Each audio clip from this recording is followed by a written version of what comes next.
Tiago Fonseca.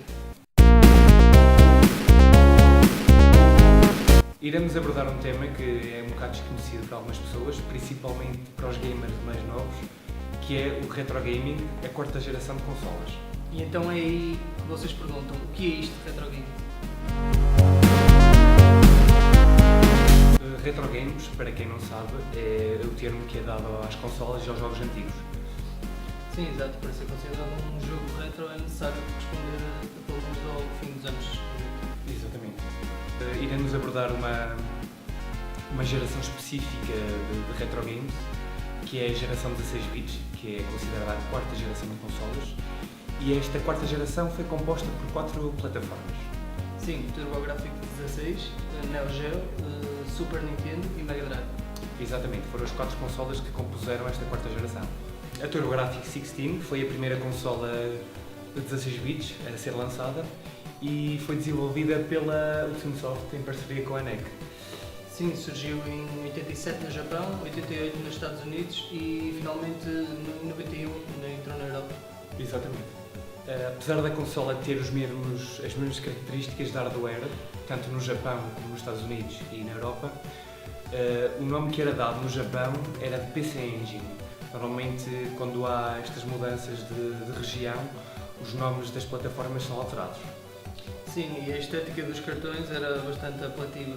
Até havia quem dizia que era parecido a um cartão de crédito. Sim, por acaso, realmente era... Para a altura em que a consola foi lançada, a estética dos jogos era fabulosa, por acaso. A Neo Geo foi uma consola desenvolvida pela SNK e foi lançada em 1990. Sim, a sua primeira aparição foi numa cabinete de arcade que se chamava por Neo Geo MVS, Multi-Video System. Exato, Tiago. E um ano mais tarde, depois a SNK tentou apostar nas consolas caseiras e lançou a Neo Geo AES. Podemos dizer que esta consola foi a mais potente da geração 16 bits. Tivemos muito limitados, nós europeus, porque não foi lançada cá, infelizmente. Sim. Foi uma pena nossa. Foi, com mas certeza. Mas mesmo que a consola tivesse vindo para território europeu, seria muito difícil toda a gente adquirir, toda a gente, entre aspas, não é? Os gamers usuais, porque a consola tinha um preço bastante exorbitante, comparando com outras consolas, como a Mega Drive. O preço era o dobro. Claro, limitava um bocado. E limitava um bocado o poder de compra, e isso foi o que ditou um bocado o insucesso da Neo Geo. Claro, e já na altura essa consola apresentava uns gráficos bem detalhados e com Bastante, comparando com as outras era impressionante. Sim, estava bem colorido e mesmo até o sistema de som, o sistema de áudio estava muito bom do jogo. Sim, não havia comparação com as outras consolas de 16 bits, era impressionante. Em relação aos jogos, a Neo Geo tinha cartuchos deste tamanho, Tiago, como podes ver. Comparando com o cartucho da TurboGrafx, é uma coisa completamente esmagadora a nível de tamanho. Mas atenção, estes cartuchos tinham este tamanho, mas eram propositados, porque tinha 2 bordas e estas 2 bordas contêm chips que ajudam ao rendimento do jogo, tanto graficamente como a nível de som. Ajuda bastante a consola também a processar os jogos. E é isso, é isto de Neo Geo, é isto. É grandeza em tudo. A Super Nintendo foi a segunda consola que a Nintendo teve e foi lançada em 1990 no Japão. Nos Estados Unidos saiu em 1991 e na Europa saiu em 1992. A Super Nintendo tinha umas curiosidades interessantes, porque tanto o modelo europeu como o modelo americano eram distintos. O modelo europeu era mais colorido, até no comando e na própria consola, e o modelo americano era assim mais cinzento à consola, os botões eram lilazes, pronto. O hardware era o mesmo, só que o formato, a fisionomia da consola era distinta. Sim, mas deixa que te diga que o nosso modelo era mais bonito. Sim, mas a 16 bits em comparação com a de 8 bits não ficou nada atrás. Não, nada, em nada. A 16 bits vendeu menos 10 milhões do que Sim, a foi. 8 bits. Foram 50 milhões. Foram menos 10 milhões, mas. Sim. Mas se foram duas grandes consolas, sem margem para dúvida. Sim. E esta sucessora não ficou nada atrás. A Nintendo já tinha estipulado muito bem a sua mascote, na sua primeira consola. Sim. E como faz hoje em dia, explora a sua mascota ao máximo, não é? Só que podemos dizer que não foi só com o Mario que a Nintendo teve sucesso. Certo? Não, tiveram outros jogos, principalmente gostaram bastante em RPGs. Exatamente.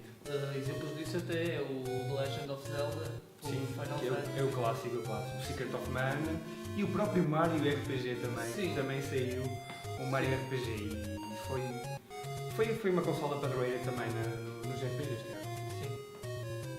Mega Drive, conhecida como a Sega Genesis, foi desenvolvida pela empresa Sega e entrou no mercado do Japão em 88, nos Estados Unidos da América em 89 e em 90 finalmente entrou na Europa. E Tiago, mas não sei se te lembras quando a Master System saiu, Sim. tivemos um grande sucesso que foi o Alex Kidd, não é? Sim, claro. E a consola não tinha bem definida a sua mascote, digamos assim, porque ficou pendente entre o Sonic e o Alex Kidd. Mas foi nesta consola, na Mega Drive, que a Sega estipulou em definitivo a sua mascote. Foi o Sonic, não é? E tivemos grandes sucessos nesta consola 16 bits, foi aquela saga dos Sonics, foi o que explotou as vendas da consola. Mas nem só do Sonic viveu a Mega Drive, certo, Tiago? Sim, vários outros jogos. Tivemos um Alien Soldier, por exemplo, tivemos um Comic Zone também, foi um jogo muito revolucionário na altura. Tivemos também bons RPGs, por exemplo, de um é o Shining Force, e entre outros. Sim, o sucesso dela, da consola, foi tão grande que em 2010, passados alguns anos, voltaram a lançar outro jogo que se chama o Gears Solid. Exatamente, foi a Watermelon, uma empresa indie que fabricou o jogo e teve enorme sucesso, por sinal. Podemos dizer, Tiago, que fomos uns grandes sortudos. Para quem vivenciou a geração 16 bits, tivemos uma enorme variedade de jogos, de consolas, tivemos excelentes plataformas. Eu, na minha opinião, acho que foi a geração mais competitiva de videojogos. Tivemos a TurboGrafx, tivemos a Neo Geo, tivemos a Super Nintendo, tivemos a Mega Drive.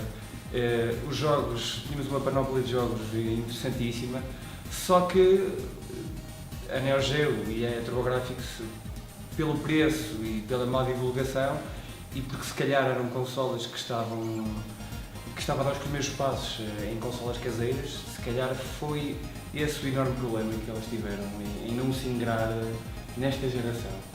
Sim, a batalha de 16 bits, a guerra ficou entre duas consolas, foi Mega Drive e Super Nintendo. Pois, que se calhar eram duas consolas que já tinham um historial anterior e se calhar foi aí também a vantagem que tinham entre as outras duas, digamos assim. A batalha, pronto, foi entre a Super Nintendo e a Mega Drive. As outras duas ficaram ofuscadas, não por falta de qualidade, é preciso frisar bem, mas porque se calhar eram empresas mais pequenas. Quando saiu a Super Nintendo, a Sega tentou a todo custo derrotar a consola da Nintendo porque, para já porque tinha limitações, tinha um processador bom, mas tinha vários calcanhares daqueles, porque a gráfica não era tão poderosa como a Super Nintendo, o som também deixava algo a desejar, a placa de som da Super Nintendo notava-se em certos jogos, tipo o Mario Kart, era bastante melhor. E portanto a Sega fez um marketing um pouco sujo, não sei se posso usar esta palavra um bocado forte, mas fez um marketing para desvalorizar a todo custo a consola da Super Nintendo. Bem, Tiago, podemos chegar a uma conclusão, não é? Na altura, não sei se passava isso contigo, mas na altura havia aquela guerra entre os fanboys, em que um dizia que a Super Nintendo era melhor, outro dizia que a Mega Drive era melhor, e havia aquelas guerras de escola que eu lembro-me bem na altura. Os meus colegas tinham Super Nintendo o Mario era melhor. Não vai estar tão conversa. A Mega Drive é muito melhor que a Super Nintendo. Algum dia tens um jogo como o Sonic, pá. Tu esquece de gestão que é. Algum dia esquece um jogo com tantas cores como o Super Mario. Podes ficar lá com a velocidade do Sonic. Não interessa. E o som? O som que a tua Mega Drive tem é ridículo, pá. Até a consola de 8 bits tem melhor som que a Diego, pá. Esquece.